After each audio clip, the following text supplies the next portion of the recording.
আসসালামু আলাইকুম প্রিয় ভিউয়ার্স। আজকে হলো 19 জুলাই 2025।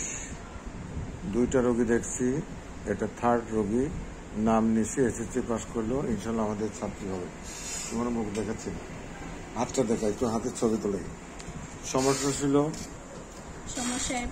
লিউকোডার্মা, ভিটিলিগো, ধবল রোগ, সেতি রোগ এখানে আছে, তবে চার কোণা থেকে আস্তে আস্তে কালো হচ্ছে।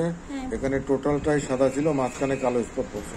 পা দেখি, পার এই যে নমুনা হলো, এই যে আস্তে আস্তে এইসব জায়গা কালো হচ্ছে, আস্তে আস্তে এইসব জায়গাগুলো কালো হচ্ছে।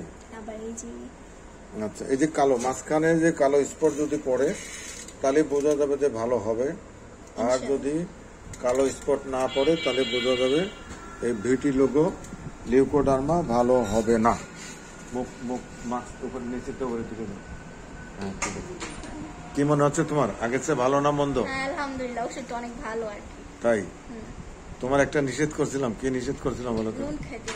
লবণ খেতে নিষেধ করছিলাম। এখন আমি সম্পূর্ণ খাওয়া বাদ দিছি, ইনশাআল্লাহ আশা করা যায় সামনে। হ্যাঁ, ইনশাআল্লাহ ভালো হয়ে যাবে। ঠিক আছে। এই রোগীর মূলত রোগটা হয় হলো চামড়ার মধ্যে যে মেলিনা উপাদানটা আছে, এই উপাদানের কম বেশির কারণে হয়। তবে যাদের বয়স অল্প বয়স্ক যাদের, তাদের এই সেতি বা ধবল রোগটা ভালো হয়ে যায়, কিন্তু যাদের বয়স বেশি তাদের ভালো হয় না। তবে আমার হাতে অনেকগুলো কেস ভালো হয়েছে, একটু ইমপ্রুভ হয়েছে, সেই কেসটা আপনাদের সাথে শেয়ার করলাম।